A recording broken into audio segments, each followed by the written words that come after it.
2026 T20 ప్రపంచ కప్లో భాగంగా ఆదివారం టీమిండియాతో జరిగిన హై వోల్టేజ్ మ్యాచ్లో పాకిస్తాన్ చాలా ఘోరంగా ఓడిన విషయం తెలిసిందే. టీమిండియా దెబ్బకు ఏ దశలోనూ కనీసం పోటీ కూడా ఇవ్వలేక 61 పరుగుల భారీ తేడాతో ఓటమిని మూటకట్టుకుంది. దాంతో పాకిస్తాన్ మాజీ ఆటగాళ్ల నుంచి పాక్ టీంపై తీవ్రస్థాయిలో విమర్శలు ఎదురయ్యాయి. అంతేకాకుండా టీమిండియాతో ఓటమి తర్వాత పాక్ ప్లేయర్లు తీవ్రమైన మానసిక ఒత్తిడికి గురయ్యారని వార్తలొస్తున్నాయి.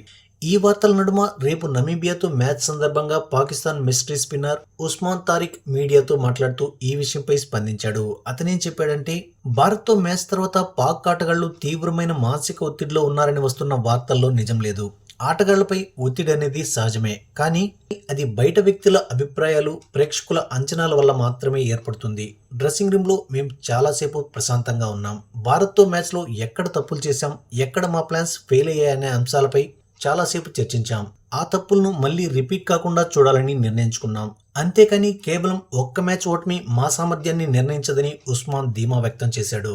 ఇక భారత్తో మ్యాచ్లో ఫెయిల్ అయిన బాబర్ అజం, స్టార్ పేసర్ షాహీన్ అఫ్రీదులను నమీబియాతో మ్యాచ్ నుంచి తప్పిస్తారని వస్తున్న వార్తలపై కూడా ఉస్మాన్ స్పందించాడు.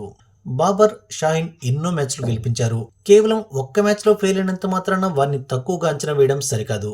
సీనియర్ ప్లేయర్లుగా వారికి ఎలా కంబ్యాక్ చేయాలో బాగా తెలుసని వారిద్దరికి మద్దతుగా నిలిచాడు. మరోవైపు ప్రాక్టీస్ సెషన్లో షాహీన్ అఫ్రిది, బాబర్ అజం తీవ్రంగా శ్రమించడం చూస్తుంటే ప్లేయింగ్ 11లో మార్పులు చేసే అవకాశం కనిపించడం లేదు.